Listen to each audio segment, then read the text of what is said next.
An illness that's under-researched, underfunded, and impacting the lives of thousands of Mainers now has a chance to get out of the dark. Grace Bradley spoke to one local patient to hear how. If this research roadmap gets funded, the impact on me and on the 15,000 Mainers who are suffering from this condition could be huge. After contracting COVID-19 in March 2020, University of Maine sociology professor and researcher Amy Blackstone said she never truly recovered.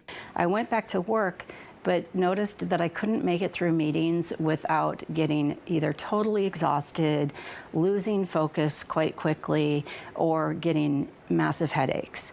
Throughout this process, Blackstone was navigating misdiagnoses of a concussion or mental illness. This happened to me for about a year and a half before I finally got the long COVID diagnosis, and then about 2 years later, I got an ME/CFS diagnosis. Myalgic encephalomyelitis / chronic fatigue syndrome, and a lot of people know it as chronic fatigue, is a post-viral condition that people get after experiencing a virus like long COVID, and it's been around for decades. There are hundreds of symptoms that patients experience. Fatigue is the most common one. Nausea is another one of my main symptoms, and I'll tell you, I have felt nauseous for 6.5 years. Blackstone's symptoms became so debilitating, she says her workplace wasn't able to accommodate her, leading to a year-long medical leave and early retirement next August.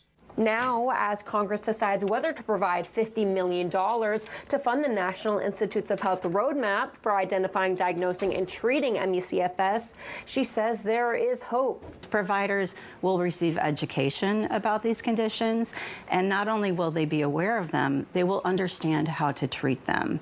And that will be life-changing in itself. Not only will they understand how to treat these conditions, they may actually have solutions. They may actually have cures, and they will have diagnostic tests to be able to help patients get the diagnoses that I wasn't able to get for a year and a half and then 3 years. Grace Bradley, WABI News, Bangor.